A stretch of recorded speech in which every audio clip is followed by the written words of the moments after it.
is the most powerful weapon in the world. Once you put away your phones and your computers and all that we have nowadays, yeah, it's great. We're up to date.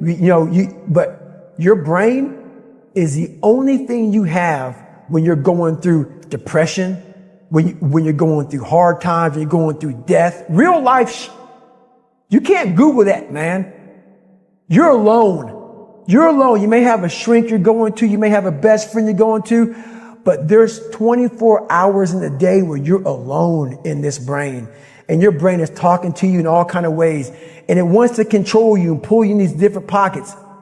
If you can't control your own brain and your brain controls you, you got to tell your brain where you want to go and how you want to go and how you want to get there.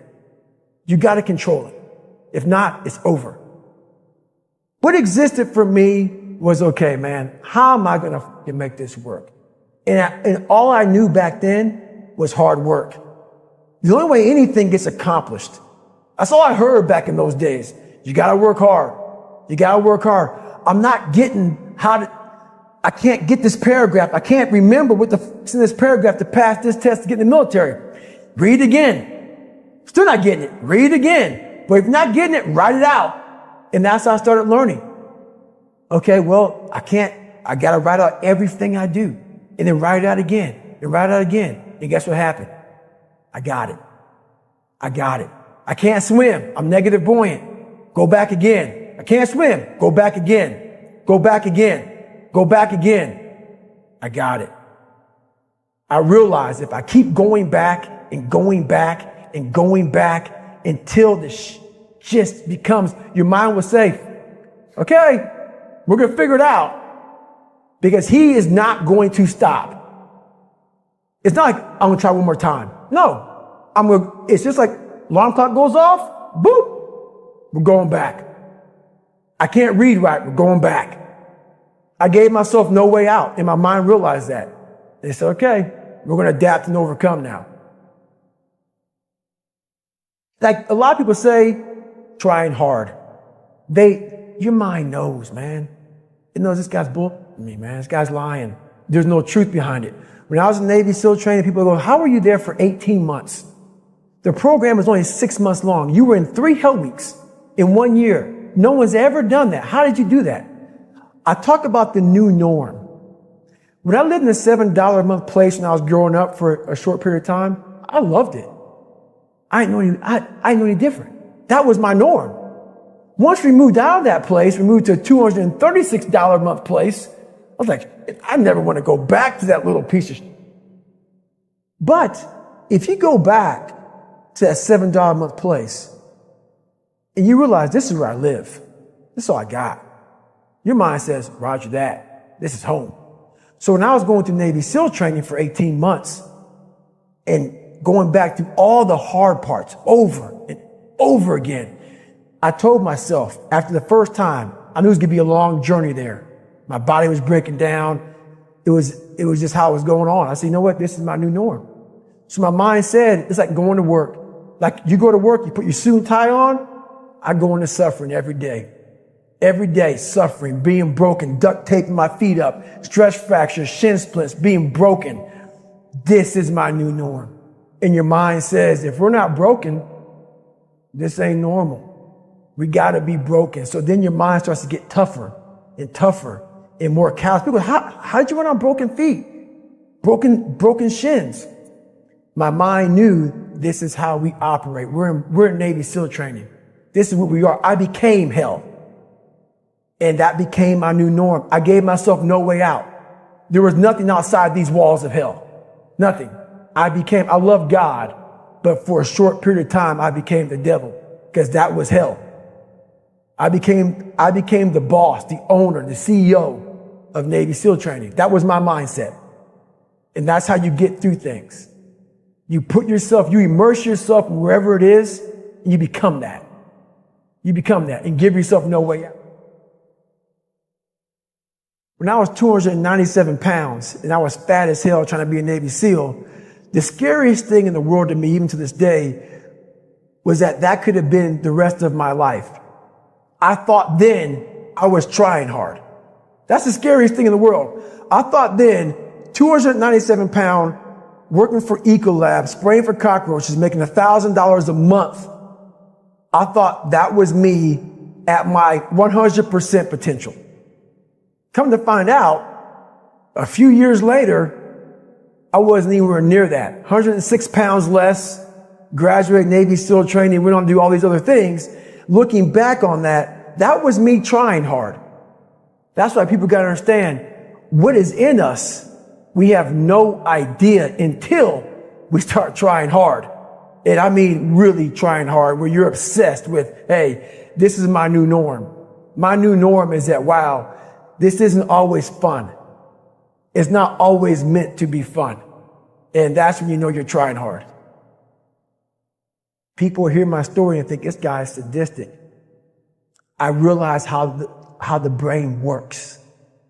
I figured out how the brain works. I'm a scared kid, and that's what gives me so much power. I had no foundation, and I built this off of just researching the mind. The feeling you get is basically invincibility. You realize that you can't do it all the time. When you need to do it, I know I can go to a place that I can live in. And when you know that you can run on broken legs and you can do certain things that a lot of people can do, but they're not willing to do, this power, this sympathetic nervous system of fight or flight, and you're fighting, it gives you this charge of energy of when you're sitting there at 3:30, 4 o'clock in the morning and you're duct taping your feet up because they're broken, and you're doing it by yourself, and you're going through arguably one of the hardest training in the world. And these guys, most of them are healthy, and you're going through it broken, and you're already at a disadvantage, but you're still there. You can feed into that and tap into that for a lot of power. But if you look at it, well, I'm broken, man. Like, I'm not going to make it. But if you look at it as, man, I'm broken and I'm still here. And I'm fighting, and I'm going to find a way to get through this because I have no other place to go. It gives you a lot of power. When things start to suck really, really bad, my brain and a lot of people's brain, they don't go to your dad beating you up. Your brain says, we gotta get out of here. This is miserable. So anger goes away a lot of times when you're suffering because your brain just says, we got to run. We got to go. So that anger is not popping up saying, oh, I want to show them.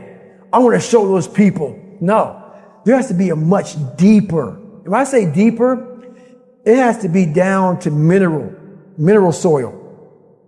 It has to be down to that nice mineral soil where nothing can burn. You can't burn dirt. So it has to be down that low that literally is something in you that's at the core of your soul. But you don't find it unless you spend a lot of time with what you want to be in life. I can't give that to you. Right. You can't give it to somebody. When you find your true passion in life, and my passion for me was like, oh, I want to be, I don't give Navy SEALs, Army, I don't give a shit. I want to serve my country. I want to be someone that I'm proud of. I want to look at myself in the mirror because I was so disappointed. That accountability mirror I talk about, I was so disappointed in what I saw every day. I wanted everybody to love David Goggins. And a lot of people did. I didn't love myself. But I knew a lot of us want to find peace first. You're a freshman and you know a senior in this room, you give him everything in your body today. You break your neck to break their neck. That's how you win big games. You hit them in the mouth. You hit them in the mouth, kings. Every single one of y'all in here are kings. You kings. So when you step on that field again, you don't say, let's go, my nigga. You say, let's go, king. This is our house. I was born a king. I was born to be a winner. I was born to be a champion. The difference between a champion and a loser is a mindset. Once you put your mindset where a killer mindset is, ain't nobody gonna stop you. Because I'm gonna tell you now, this game is not for nice people. And y'all know that this game is not for nice people. This game is for young men running around neighborhoods knowing if they don't make a play, if they don't get a scholarship, they're gonna die in that neighborhood. They're gonna end up another statistic. See, some people play the game for the Gatorade and the cheerleaders. And some people play the game because they know they gotta save their family life. They gotta make a way. Their family tree is rotten, so they gotta replant one. And what football gives you the ability to do, it gives you the ability to leave the slums, go to one of the nicest colleges in the world, build your own name, build your own legacy, get drafted, and tell your mama and your daddy and your sister, we leaving the hood today. And you know why we leaving? Because I was unselfish. Because I left everything on the field. I want you guys to believe. Don't just listen to me. Feel me in your soul. Believe you can win. Believe you can win. Because we only get one shot at this, Kings.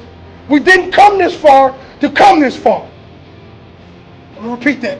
We didn't come this far to come this far. We came here to be champions.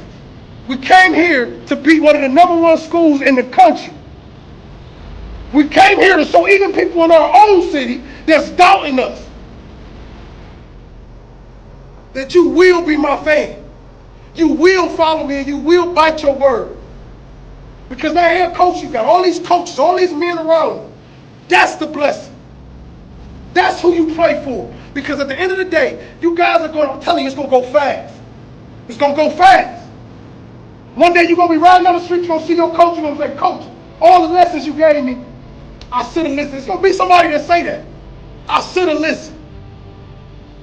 But tonight, if you listen to every single word them coaches say, if you be unselfish, if you don't think about yourself, if you don't think about that, all the thousands of fans standing on the outside, put your mind frame on the field. Keep your mind frame on the field. And when you step off that bus, you tighten up your tie and you say, this is my business trip. Are you going to close the deal or are you going to fold? When I stepped on the field, I had a mind frame. My mother was a heroin addict. So when I stepped on the field, I thought about, I want to save my mama's life. This man in front of me is going to stop me from saving my mom. It's going to stop me from saving my brothers and my sisters. It's going to stop me from taking my brothers and sisters away from crackheads and drug addicts every day. And when I looked at my opponent across from me, I told him, you not hungry enough. You don't want this enough. My life on the line. You hear me? Get your life on the line today. Everything on the line. You go out there and you let them hit you in your mouth and beat you, you quit. Them teenage boys just like you teenage boys. They breathe just like you. They go to class just like you. So you gonna let a man stand in front of you and say, I'm more man than you? Or you gonna hit him in the mouth and say, hey boys, we came to fight. I ain't gotta talk to you. I ain't gotta bicker to you. I'm gonna hit you in your mouth for 60 minutes. Kings, whatever you do today, you leave every drop of your blood on that field today. And I'm proud of you. Win, loss, or draw. But I want y'all to remember one thing, Kings. Remember one thing. The best gifts come from the bottom. Y'all know what I'm talking about. Like when you open up that cereal box as a kid, that gift was at the bottom. You had to eat through all that